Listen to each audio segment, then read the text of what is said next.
The diner was loud enough to hide secrets, but not the fear in Zara Williams' voice when she leaned toward the customer in booth 7. "Sir, don't react. Just take the note." Her fingers shook as she slid the folded paper under his coffee cup, pretending it was nothing more than a refill. He looked up, and for the first time that morning, someone truly saw her, saw the exhaustion behind her smile, the danger tightening her breath. "You're making a mistake," he whispered. "No," Zara said, forcing herself to stand tall. The mistake was staying silent. Across the room, Kevin Murphy stepped out of the office, his eyes scanning the diner with the confidence of a man who believed he owned every soul inside it. When his gaze locked on Zara, her stomach dropped. He knew something was off. He always knew. If the stranger opened that note, everything she'd risked, her job, her safety, her daughter, would ignite in an instant. And the question hanging in the air was simple. Will he help her, or expose her? Stay to see what happens next. And subscribe to Canada's Heartfelt Tales so you never miss a chapter. The moment the stranger lifted the cup and unfolded Zara's note, the diner's noise seemed to dim around her. Forks still clattered, plates still scraped, but every sound felt distant as she watched his eyes scan the message she had poured her courage into. He didn't flinch, didn't look up right away. He simply folded the paper again as if it were an ordinary receipt. But his calmness told her he understood more than he revealed. Zara forced herself to move on to another table, but her hands wouldn't stop trembling. Every instinct warned her that Kevin Murphy was already sensing a shift in the air. His footsteps echoed from the back office, steady, territorial, reminding everyone who controlled the place. When he stopped behind her, his shadow stretched across the floor tiles like a warning. "Busy today, Zara?" His tone was pleasant, but the tension beneath it was sharp enough to cut. "Yes, sir," she replied without turning. "A lot of customers." His breath lingered too close. "I noticed you took your time with booth 7. He asked about the pie," she said evenly, refusing to show fear. "I told him it was fresh." A long, quiet pause followed. Then a soft pat on her shoulder that made her skin crawl. "Good," he said. "Keep your eyes open today. I have a feeling something interesting is happening." She waited for him to walk away before exhaling, but dread sat heavy in her stomach. Kevin was suspicious. And suspicious men like him were dangerous. Later that afternoon, as customers cleared out, Zara noticed the stranger slip outside and stand near the corner window, pretending to check his phone.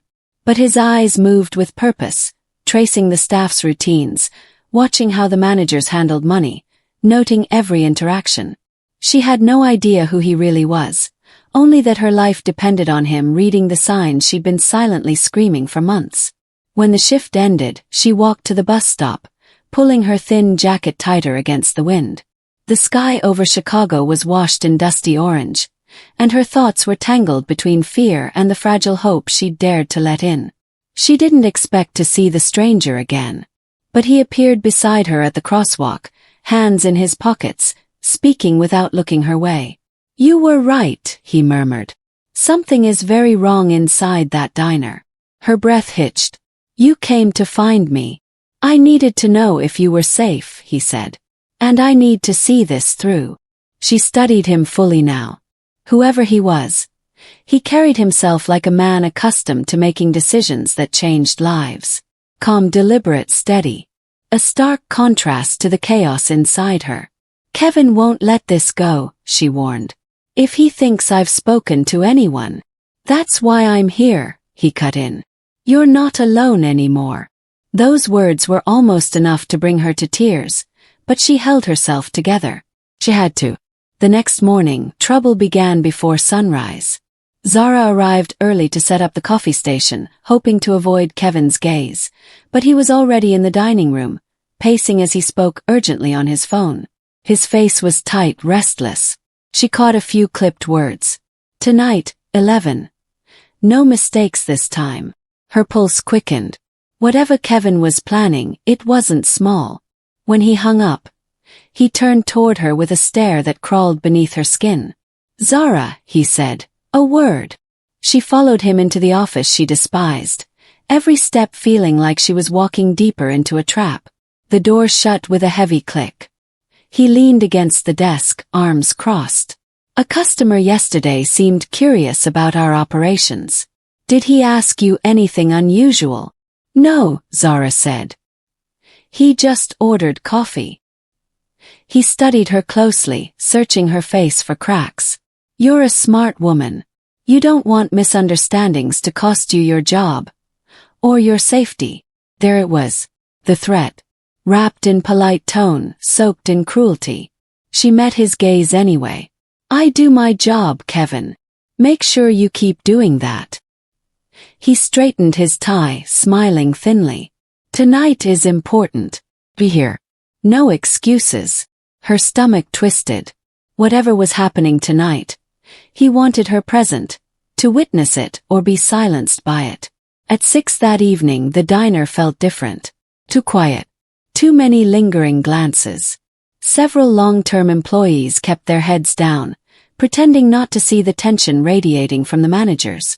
Zara suspected some of them understood more than they dared to admit. Then, just before closing, the stranger returned. He didn't sit or order anything. He simply waited by the entrance, watching her with eyes that said, "Are you ready?" When her shift ended, she grabbed her bag and stepped outside. He joined her immediately. "My name is Theodore," he said softly. "I should have introduced myself earlier." "I figured you weren't just a customer," Zara replied. "You observe too much." They walked in silence until they reached the alley behind the diner. Theo stopped and turned toward her with an expression that held gratitude and anger. "I own this place." Zara froze. "You're what?" "I'm the CEO of Blackwood Hospitality. I came undercover after seeing months of financial inconsistencies." Her legs nearly buckled. "You're the owner. And Kevin has been stealing from me," he said. "But more importantly, he's been hurting you. That ends tonight." Her fear shifted into something steadier, relief mixed with resolve. She nodded. "Then let's end it." They returned just before 11. Hiding behind the shadowed edge of the loading dock. Moments later, a white van pulled up. Its headlights cut through the darkness, illuminating Kevin Murphy and two men she'd never seen before. Their voices were low, sharp, urgent. "Unload fast," Kevin said. "We're behind schedule." The crates they carried weren't food supplies. Zara knew that instantly. The markings on the boxes were from an electronics distributor miles away, one whose products had been mysteriously missing for months. Theo recorded everything with a small camera, his face set in cold determination. When Kevin pried open one of the crates, the truth spilled out in neat rows. Stolen tablets, watches, and headphones packed like currency. Zara whispered. "He's using the restaurant to move stolen goods." Theo nodded.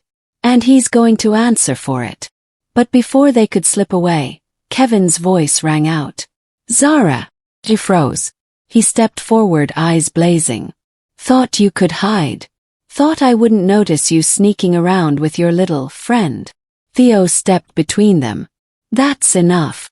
Kevin stared at him, and recognition flickered. "Blackwood." Theo didn't deny it. "You're finished." Kevin's smile curled. "You think you can walk in here and ruin everything. You don't understand how deep this goes." Theo didn't flinch. "I don't need to understand. I only need evidence." "And her." Kevin sneered. "You really think anyone will believe a waitress over me?" Zara felt the words stab deeper than intended. Years of dismissal, of being unseen, condensed into that single hateful sentence. Theo's reply was quiet, dangerous. "Try me." Kevin lunged, not with fists but grabbing for the camera. Theo sidestepped, but one of Kevin's accomplices rushed forward. That was when the flashing lights appeared. Police vehicles boxed in the alley. Sirens slicing through the night. Theo had called earlier, sending evidence as they collected it. Officers stormed the dock, shouting commands. Kevin's bravado vanished. "Wait, this isn't what it looks like." But it was exactly what it looked like. The accomplices were tackled first. Kevin tried to run, but an officer pinned him against the van. His voice broke into a frantic, indignant roar. "You can't arrest me. I'm connected. I know people." Zara stepped forward, her voice clear and unwavering. "And I know what you've done." Kevin locked eyes with her, hatred burning behind his panic. "You did this." "No," Zara said. "You did." For the first time since she'd met him, Kevin Murphy looked small, cornered, powerless, stripped of the authority he'd weaponized against her and countless others. As officers pulled him away, his final scream echoed down the alley. "This isn't over." But it was. For him, it was over in every way that mattered. Inside the diner, the staff gathered as word spread. Some were shaken, others quietly relieved. Many had suspected Kevin's cruelty but lacked the power to confront it. Now, seeing him taken away in handcuffs, something heavy lifted from the room. Dorothy, the oldest waitress, touched Zara's shoulder. Took a brave soul to stand up to him. Zara swallowed hard. "I didn't do it alone." When she turned, Theo was watching her, not with pity but with respect. "You held your ground," he said. "You showed more strength than anyone inside that diner." "Strength feels different when you're fighting alone," she replied. "Tonight, it didn't feel like that." "You're not alone anymore," he said. And for the first time in years she believed it.